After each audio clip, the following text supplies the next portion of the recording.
Hey there, my name is Gina. Welcome to Hippie Happy Homeschooler. Today I'm hopping on here to do a little house tour for you. I'm going to take you on a little journey through the different rooms of my house and all the little nooks and crannies and places and spaces where I house the different things that need to be stored for homeschool, whether it be books or curriculum or homework that needs to be graded or resources that need to be kept on hand, science tools, last year's and previous year's sample homework so that we have them ready in case anybody wants to see them in the future. The places where I keep different age level of books, all of the different bookcases that we have, lockers, a whole bunch of different things. So I'm going to take you first. I'm starting off in my closet of all places. And this is just real life. It's not perfect. I'm just taking you in so that you can kind of see how we navigate in a small space, a fairly small space. We live in a townhouse, so it's 2 stories. Upstairs are 3 bedrooms, and then downstairs obviously is the living room, dining area, kitchen, and the dining area is where we do all of our homeschooling, but there's not room downstairs for everything. So I have had to get real creative, especially as the years have gone on and we've accumulated more and more books, as well as the fact that I need to hang on to stuff because I have kids of various ages. I have 2 juniors in high school that are 16. I have a 14-year-old 9th grader, and I have a 6th grader who's 11, almost 12. So I have to hang on to books. I have to hang on to certain curriculum programs. I have to hang on to a multitude of different supplies and have lots of things on hand for every different age group. So it's a lot. But through the years, I have found different ways that I have found to be helpful. And so I hope some of these different ideas will help you. All right, here we go. First tour is of my closet.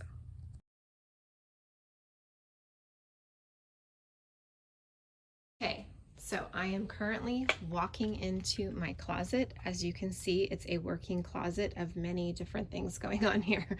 We have towels, we have a vacuum cleaner, we have homeschool stuff, we have my books, jewelry, all kinds of things. So this first shelf here that I'm showing you is what I would call the working curriculum shelf.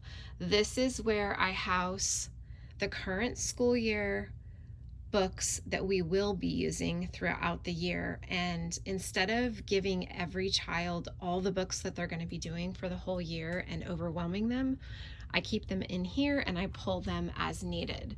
So for instance, this is my 6th graders. The Math 6 for Simply Good and the Beautiful has 2 different books.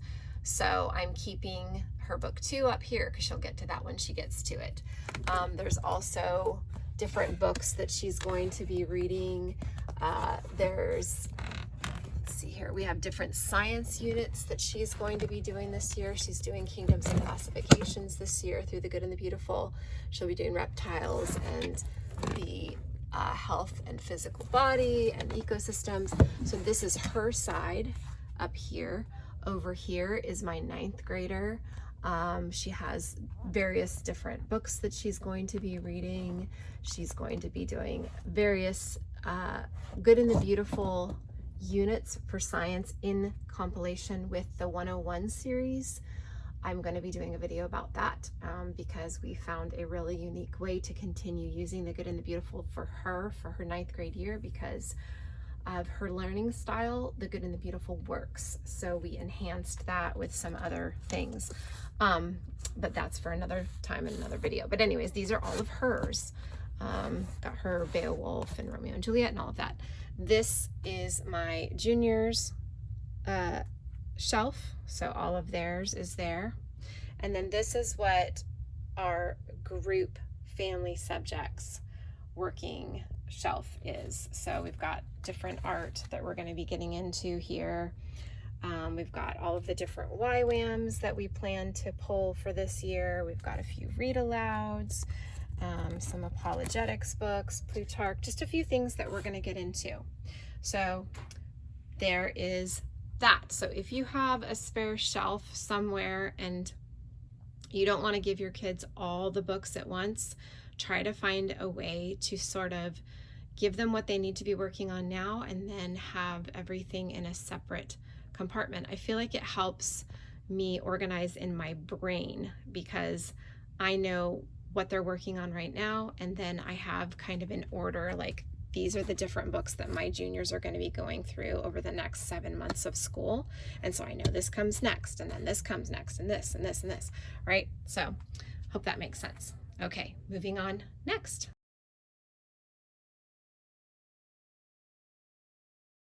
Okay, now this here is what I call work samples for our current school year. One of the things that I found to be a bit of a struggle in past years was that when I would go to grab samples from my kids' work, it was a lot of work to grab everything and pull everything and go through books and try to find all of the right pieces that I wanted to personally use as good work samples for what they had accomplished for that year.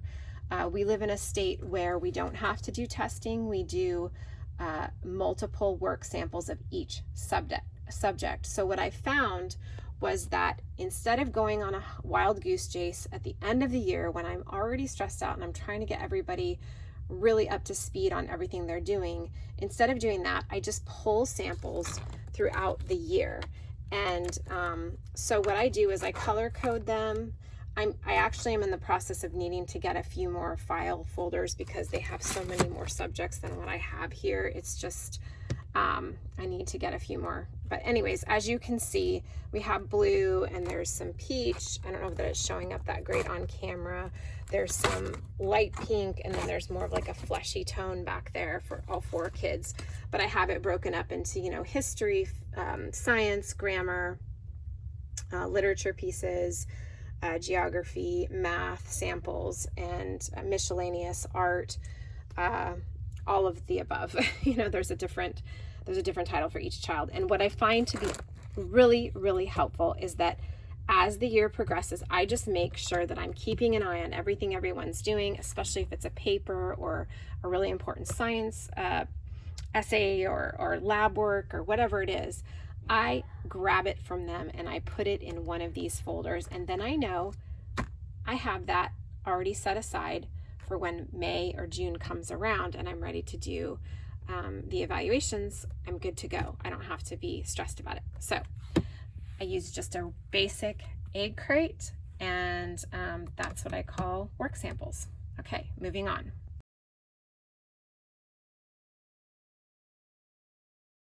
Okay. This is real life. This is my daughter's karate bag. So underneath her karate bag, I have more of these egg crates. And in here, I have previous years all separated by child and what year the school year was. And what I do is I collect probably I would say 5 samples per subject, and I do a variety. I do every subject. I do history, I do science, I do apologetics, I do art, I do geography, I do essays, any stories that they've written, any quotes that they've written, any papers that they've collected from previous years. I just keep track of all of those. Each child, again, is color coordinated. So one of my daughters is orange, one is red, one is blue, and one is green. And then it's just easy to find if anybody came to my door and said, hey, I need to see proof that you've been managing everybody's work and that you have track of you're keeping track of everything. I have it. So far we're able to fit the past 5 years in these 2 egg crates.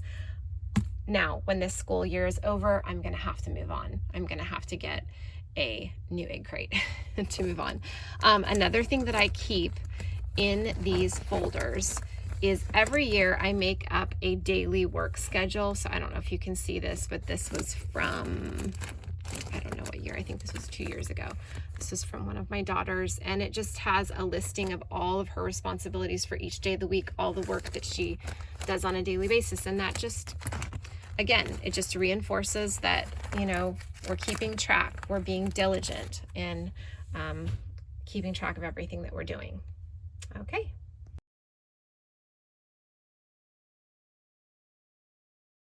Okay, next thing. Again, we're still in my closet, haven't even moved downstairs yet. But this is where I house all of the science tools that we use for the various labs that we do in homeschool. Several years ago, when my oldest, not several, but 3 years ago when my oldest were in 9th grade, we did physics through BJU Press. And we got their lab kit, which was, I think, $200. And in this lab kit, there was so many different amazing science tools. And even though we're not using BJU Press anymore, we use Sabbath Mood Homeschool Science Tool or Science units, which are incredible. I will do a video on that eventually. But all of these different science tools come in handy for all of the different types of science that we're doing. One of my daughters did chemistry unit last year. My kids have done biology, and there's all kinds of dissecting tools in these kits. They did their physics units through this. It's just been really, really incredible. So this little thing here that I bought, I got it from Target for probably, I don't know, $15, and it's serving us well. So, okay, gonna move on.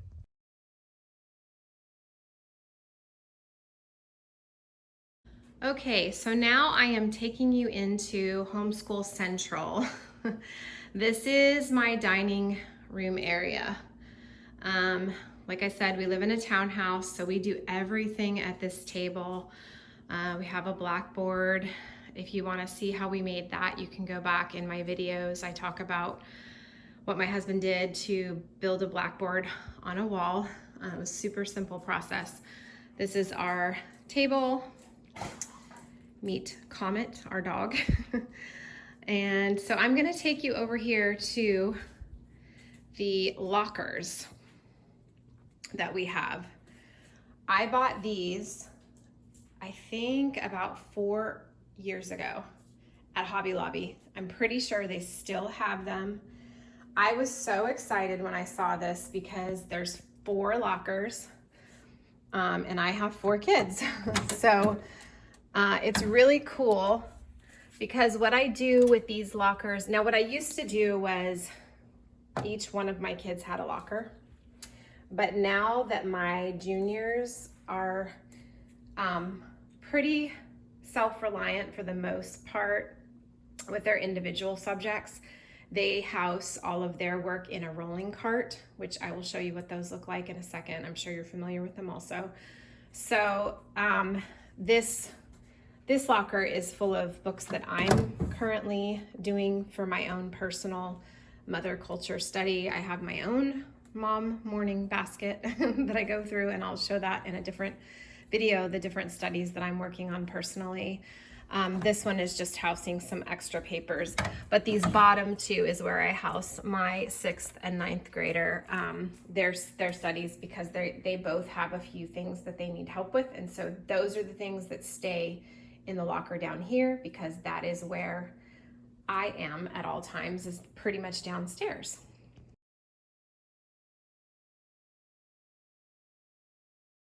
Okay, continuing on right near the lockers here, I found this little file holder, I guess you'd call it.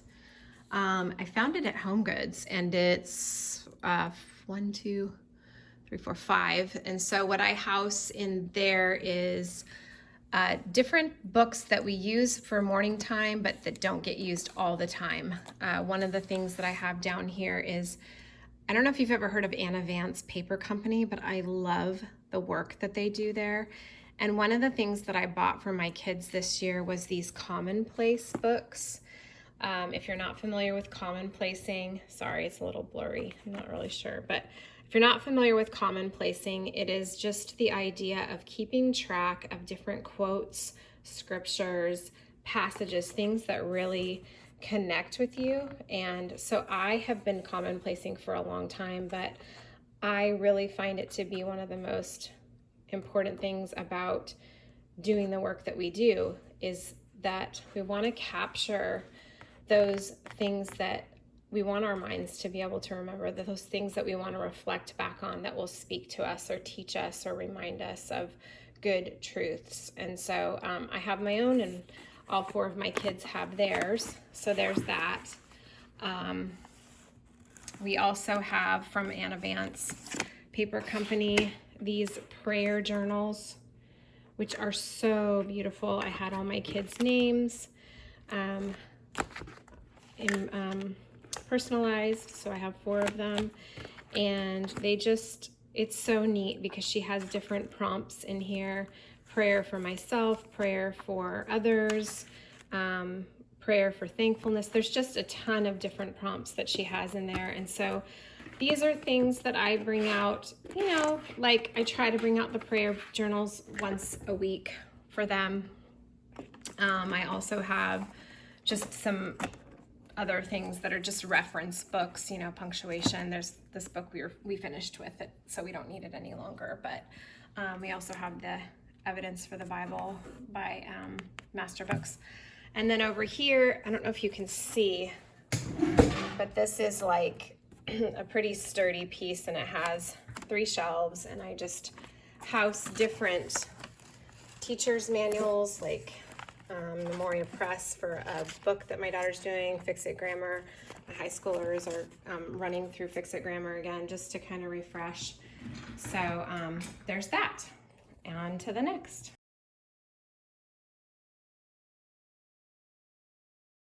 Okay, so over here next to my desk space is this beautiful filing cabinet that we were able to get hold of.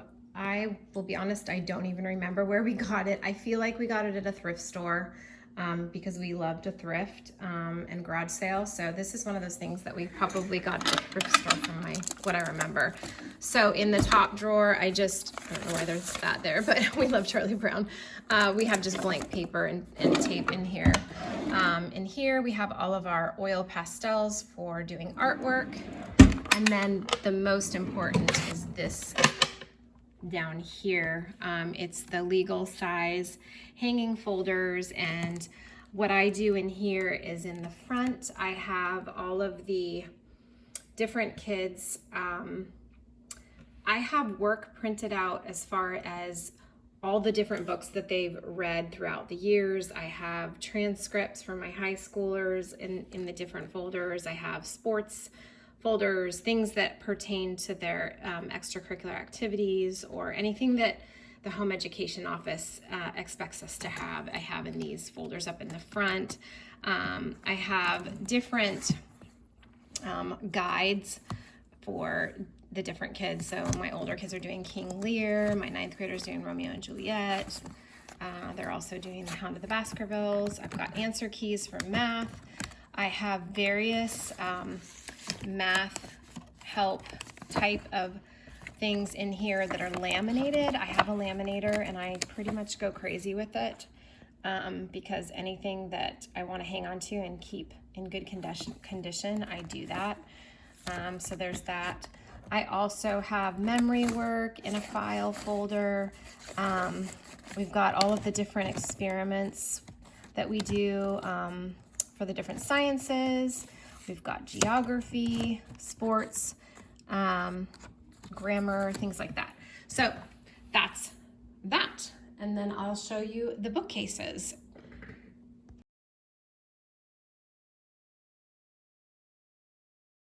Okay, and last but certainly not least, we would not be a homeschooling family if we did not have bookcases.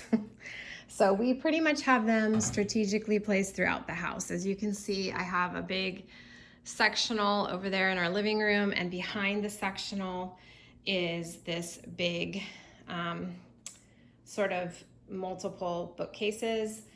I think these are from Wayfair. I'm not really sure, but there's 3 of them. And so each one has 4 cubes. And what I use this for is all of the working books or art supplies that we need on hand regularly. So these are all of our living library books that we have. We have a living books library, which I'm going to explain in another video, that we have access to. And so it's always rotating different picture books and different historical books that we're reading. So I use that little space for that. I have sketchbooks because the kids are always drawing. I have this plug-in type thing that the kids use sometimes if they're tracing. Different working books, more books. I have art supplies in here, some other things. Over here is our morning cart, as you can see, and I have actually gone over this morning cart in another video, but it holds all of the time period books that we're studying, as well as fairy tales, apologetics, poetry, art, all the things. Then over here, which is part of my living room, this is right by our front door. So right here is another piece. This one I found at Hobby Lobby. I was so excited about it because it had 6 cubbies, and you know, the more the better. And this houses apologetics on the top, and then I have different poetry books down here with art. Over here is our Shakespeare section. Up here is just some really pretty classics that I've collected.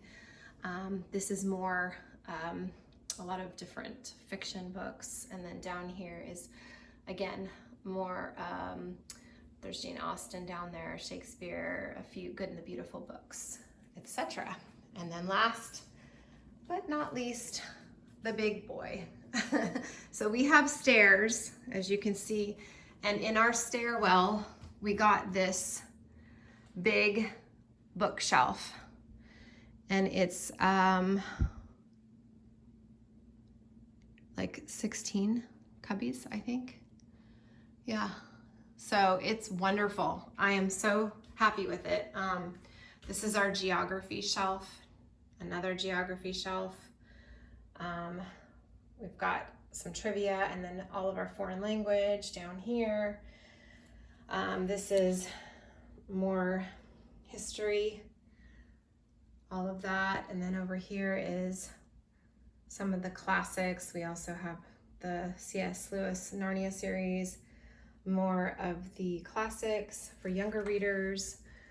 And then down there we have, I think, Lord of the Rings and a few others. And then this is our nature and science study over here. So that is it. So that's it for the tour of all of the many different places that we house our books and supplies and tools that we use to keep us going here in homeschool. I hope that was helpful for you. I hope that it maybe sparks an idea of you being able to realize that there are other ways to house things in your home, and that you can get creative with it, and you can put them in peculiar places. You know, some people put stuff in their kitchen cabinets if they have a free kitchen cabinet, or in a laundry room cabinet. Some people put stuff underneath their beds, like those flat tubs. You can put books that you're not using any longer, or that you need for later and you just can't, you know, you don't need them right now. There's many, many ways, but we've been at this for, you know, like I said, this is our 6th year. And so by now we've gotten into a bit of a rhythm. I'm still, though, even to this day, finding new and improved ways to keep track of everything. So I'm not by any means arrived, but I do feel like I have gotten a grasp on a bit of it by now. So, All right, that's all for today. I hope you enjoyed today's video, and if you were blessed by it, please give me a thumbs up and subscribe, and I hope you'll come back soon because we have a lot more coming. All right, God bless. Bye-bye.